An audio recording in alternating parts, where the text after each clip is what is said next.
Now, the next speaker on the panel is Mrs. Helle Hammer. She joined us from Norway, and she is the managing director of the Nordic Association of Marine Insurers.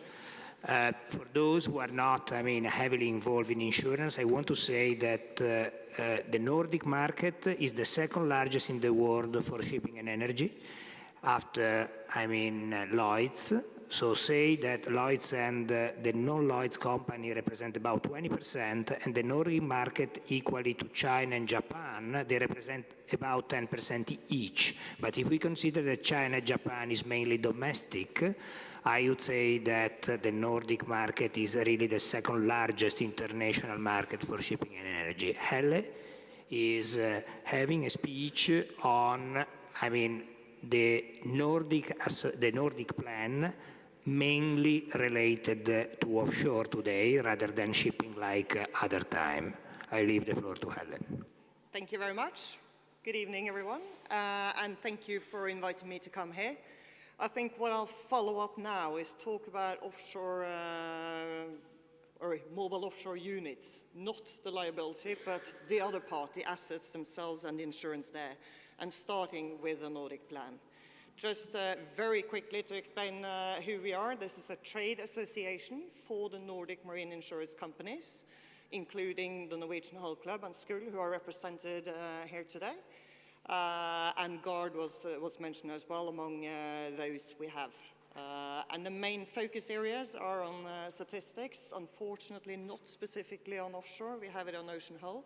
Probably the most comprehensive claim statistics in the world, some 90,000 claims. We're not trying to increase it, but it gives a very good database to figure out where the trends are going. We also do some education schemes.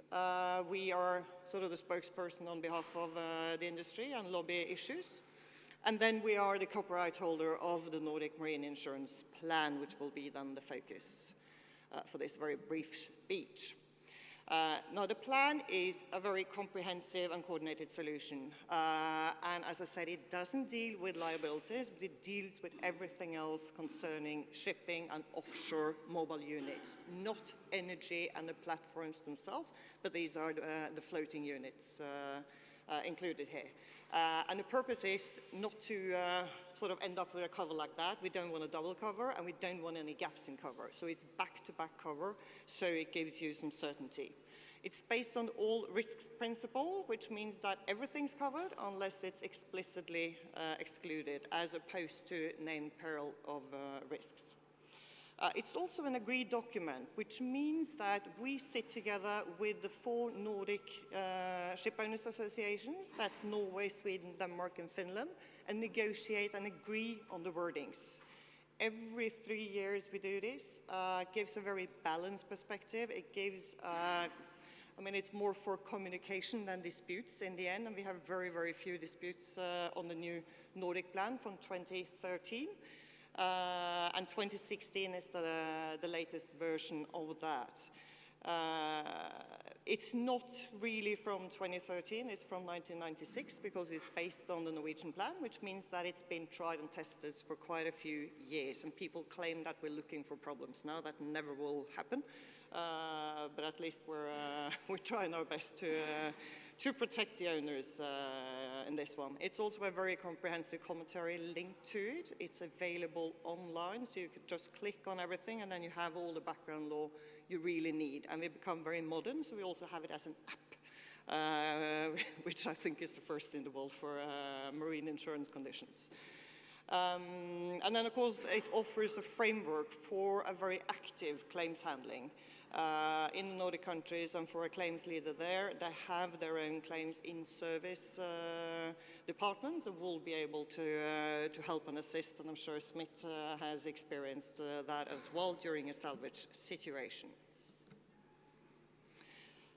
For the claims handling, and this applies regardless of offshore or on the shipping side, the claims leader is appointed with quite wide authority to act on behalf of the insurers with anything related to salvage that will be covered by the hull insurers, removal and repairs, and they can make binding decisions on the co-insurers. They're also entitled to settle or negotiate third-party claims and to provide a guarantee or a counter-guarantee on behalf of all the insurers, which makes it a bit easier than dealing with a group of insurers. These are big assets, so you will need more than one insurer on the MOUs. Now, a very special feature, and I know owners are very happy about this one, is that you have an interest rate on claims. So 1 month after the claims notice is delivered, that starts counting, and you will, or the insurer will have to pay an interest rate if they don't settle the claim, provided all information is given, of course. Structure of the plan. And for mobile offshore units, it's really part 1 and chapter 18 of part 4 that's important. Part 1, all the common rules. This is the background law. This is where you have the scope of the insurance and anything you really need in general, describing the cover and what's included there.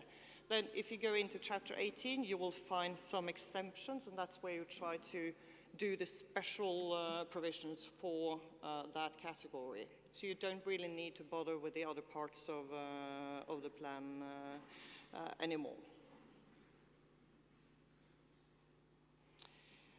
Just to show you which MOUs you should insure under Chapter 18, you can still opt to do it under the other parts of the plan, but this is specifically targeted to certain categories.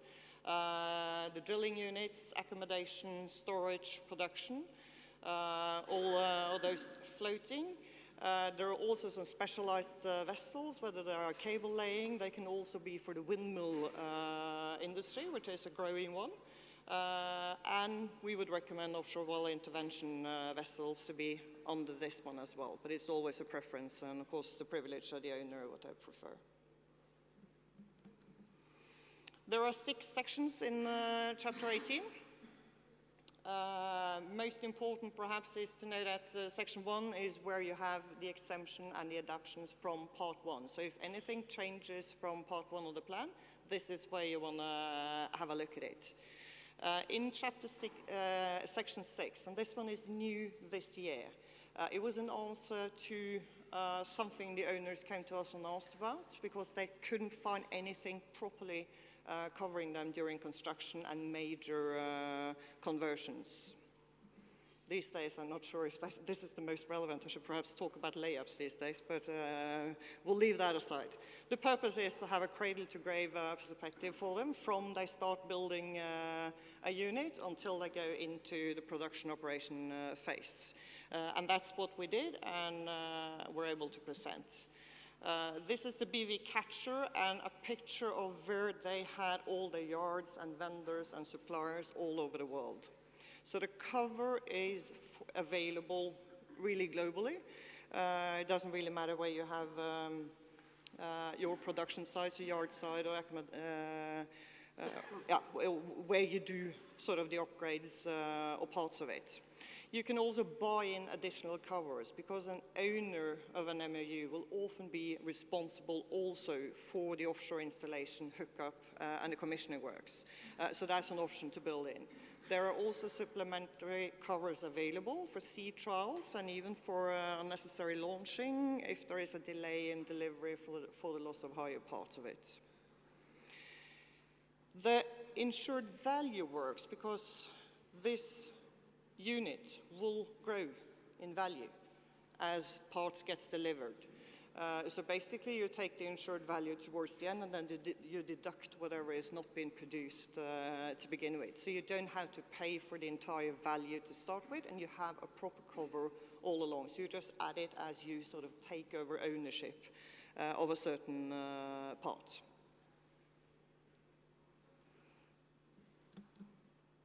Then just a couple of special features before I'm going to end this one to take care of the special needs of the MOUs. Of course, the objects insured, they're not only sort of for the regular hull superstructure.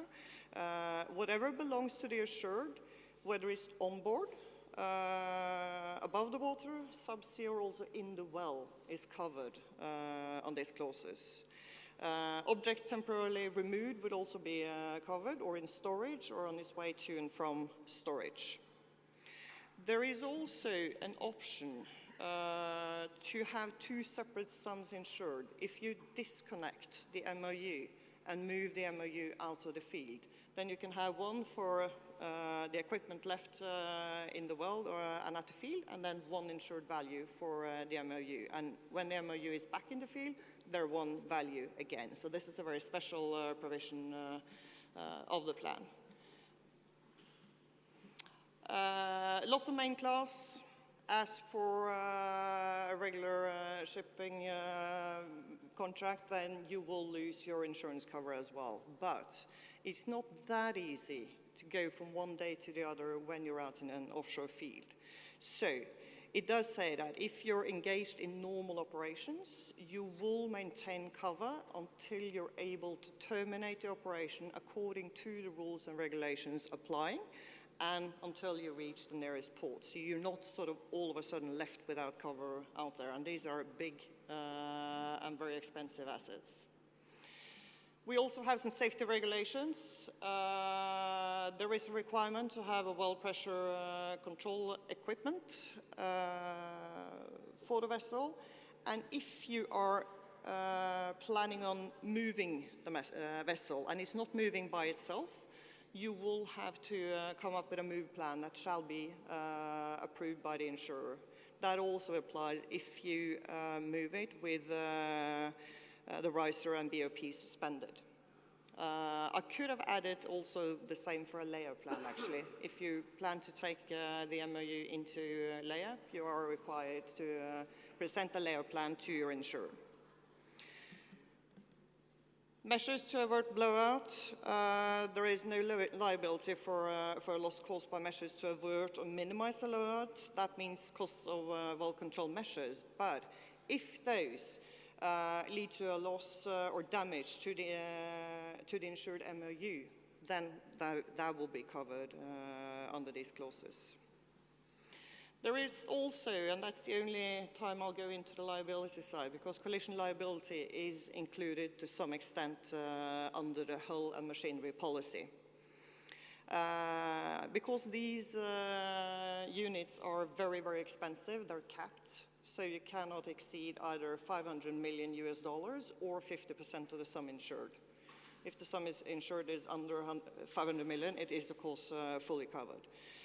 And that comes in addition to salvage costs that are also capped at $500 million.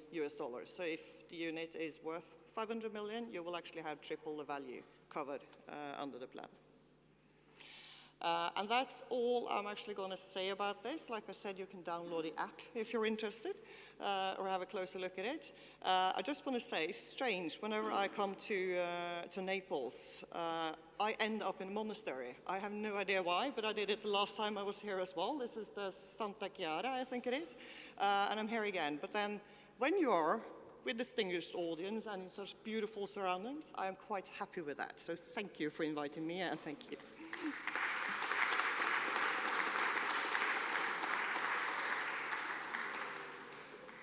Thank you, Helen, and congratulations, because since 10 years you managed to coordinate different countries in promoting, this common wording, which is innovated and upgraded constantly, and which is a great reason of success of the Nordic countries under the label of C4.